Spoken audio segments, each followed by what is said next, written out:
Nos dias atuais, muitos se perguntam sobre as profecias bíblicas e sua relevância no contexto da vinda de Jesus.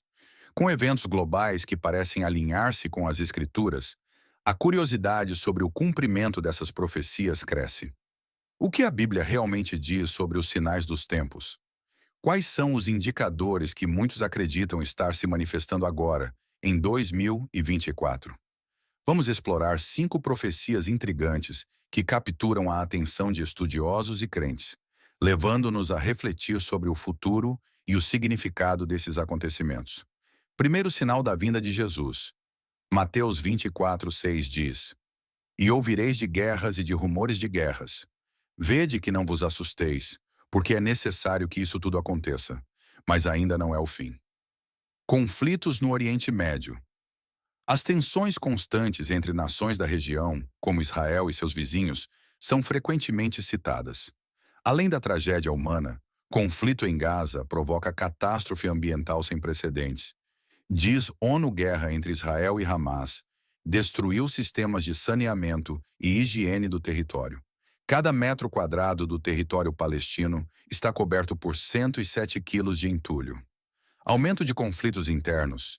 Guerras civis e insurreições em várias partes do mundo, como na Síria e na Ucrânia, refletem a profecia sobre nações se levantando contra nações.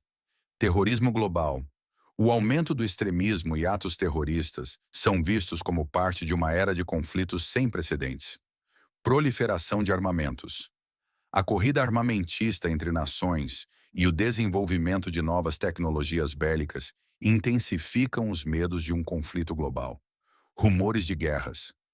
A constante cobertura da mídia sobre crises internacionais e tensões diplomáticas gera um clima de incerteza e medo.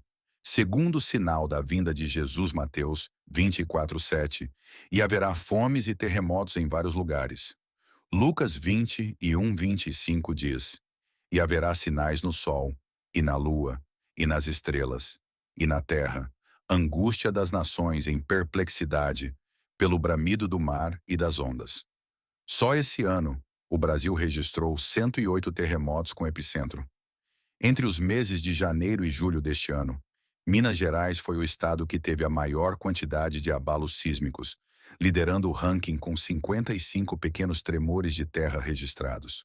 Foram contabilizados 25 terremotos somente em Frutal, localizado no sul do estado, e outros 20 ficaram espalhados por municípios como Matozinhos, Lagoa Santana e Sete Lagoas.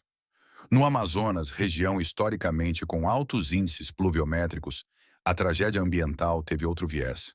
Uma seca no segundo semestre do ano passado atingiu 62 municípios e afetou mais de 637 mil pessoas.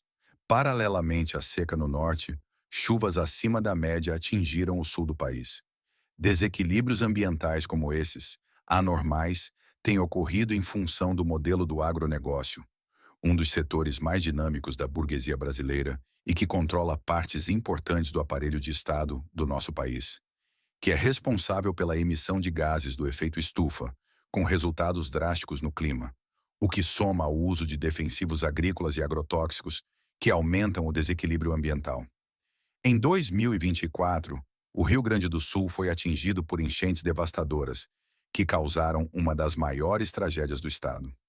Nos últimos 2 dias, o Brasil concentrou 71,9% de todas as queimadas registradas na América do Sul. De acordo com dados do sistema BD Queimadas, do Instituto Nacional de Pesquisas Espaciais, INPE, foram 7.322 focos de incêndio nas últimas 48 horas. Terceiro sinal da vinda de Jesus. A passagem de Mateus 24:12 diz: E por se multiplicar a iniquidade, o amor de muitos esfriará. Essa profecia sugere que, à medida que a iniquidade ou maldade aumenta, o amor e a compaixão das pessoas diminuem. Vamos explorar essa ideia em mais detalhes. 1. Aumento da violência. Nos últimos anos, muitos países têm enfrentado um aumento significativo na violência, incluindo crimes violentos, tiroteios em massa e guerras. Esse aumento gera um sentimento de insegurança e desconfiança nas comunidades, contribuindo para um ciclo de medo e agressão. 2. Corrupção. A corrupção é um problema crescente em diversas esferas da sociedade, desde governos até empresas. Escândalos de corrupção frequentemente expõem à falta de ética e integridade, levando à desilusão e ao ceticismo por parte da população em relação às instituições. Cameron Dior. 3. Comportamentos imorais. A moralidade em muitos lugares tem se tornado mais flexível, com comportamentos considerados inaceitáveis em gerações passadas se tornando normais ou até celebrados. Isso inclui a normalização de práticas que vão contra os valores tradicionais de muitas religiões, como promiscuidade, desrespeito à vida e à dignidade humana. 4. Desconexão emocional. À medida que a iniquidade aumenta, as pessoas podem se tornar mais apáticas em relação ao sofrimento dos outros. O amor esfriando pode ser visto na indiferença diante da dor alheia, onde muitos se sentem incapazes ou desmotivados a ajudar. Conrad Adam. 5. Impacto nas relações. Esse aumento da iniquidade e da moralidade decadente impacta negativamente as relações interpessoais. A confiança diminui e o egoísmo prevalece, levando a uma sociedade mais fragmentada e isolada. Kramer Arnold. Conclusão. A interpretação de Mateus 24:12 sugere que esses sinais são indicativos de uma era em que a moralidade e a ética estão em declínio, preparando o cenário para eventos que podem preceder a vinda de Jesus. Muitos acreditam que, ao reconhecer e confrontar essas realidades, podemos buscar um retorno a valores mais elevados e a compaixão em nossas interações diárias. Se desejar, posso aprofundar em algum desses aspectos ou discutir como isso se relaciona com outras profecias. Quarto sinal da vinda de Jesus. A passagem de Mateus 24:16 diz: "E este evangelho do reino será pregado em todo o mundo, em testemunho a todas as nações, e então virá o fim." Essa profecia indica que a disseminação do evangelho é um sinal importante antes da volta de Jesus. Vamos explorar como a globalização e o uso da internet têm desempenhado papéis cruciais nesse contexto. 1. Globalização. A globalização conecta países e culturas de maneiras sem precedentes. Trocas comerciais, migrações e intercâmbios culturais permitem que ideias e mensagens, incluindo a mensagem cristã, sejam transmitidas rapidamente entre diferentes povos e nações. 2. Acesso à informação. A internet tem sido uma ferramenta poderosa na disseminação do evangelho. Com bilhões de pessoas conectadas, a mensagem cristã pode ser compartilhada instantaneamente por meio de blogs, redes sociais, vídeos e podcasts, atingindo uma audiência global. Terceira, tradução e acessibilidade. Organizações missionárias têm trabalhado arduamente para traduzir a Bíblia e o material evangelístico em centenas de idiomas. Isso torna a mensagem acessível a grupos que, de outra forma, estariam isolados linguisticamente. Quarta, comunidades online. As plataformas digitais permitem a criação de comunidades de fé que transcendem barreiras geográficas. Igrejas virtuais, estudos bíblicos online e grupos de oração conectam cristãos de diferentes partes do mundo, fortalecendo sua fé e permitindo a evangelização. 5. Ações missionárias. A tecnologia tem facilitado o trabalho missionário.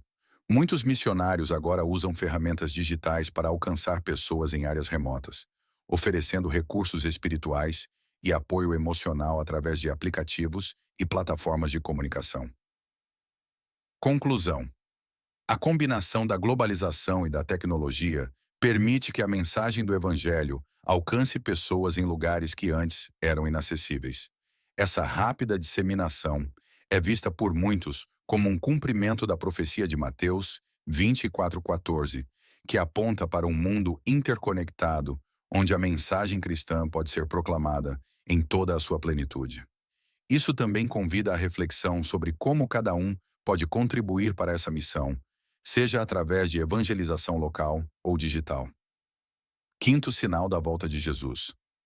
A profecia de Ezequiel 36:24 diz: Porque eu vos tomarei entre as nações, e vos congregarei de todos os países, e vos levarei à sua própria terra.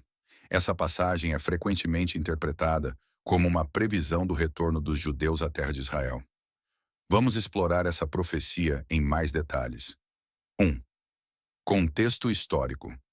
Após a destruição do templo em Jerusalém em 70 d.C. e a subsequente dispersão dos judeus, muitos viveram em diásporas ao redor do mundo por séculos. O movimento sionista, que começou no final do século XIX, visava o retorno dos judeus à sua terra ancestral. Segunda formação do Estado de Israel. Em 14 de maio de 1948, foi proclamado o Estado de Israel, após a aprovação do Plano de Partição da ONU, em 1947. Esse evento é considerado por muitos como o cumprimento direto da profecia de Ezequiel, marcando um retorno significativo dos judeus à sua terra histórica. Terceiras migrações em massa. Após a fundação de Israel, houve uma onda de migração de judeus de várias partes do mundo, incluindo Europa, Ásia e países árabes. Esses retornos são frequentemente vistos como um cumprimento da profecia, pois judeus que estavam fora de sua terra por gerações finalmente puderam retornar. Quarta, restauração da identidade. O retorno a Israel também representa a restauração da identidade nacional e cultural dos judeus. Em um contexto bíblico, isso é visto como um ato de Deus reunindo seu povo e restaurando suas promessas. 5. Repercussões espirituais e proféticas.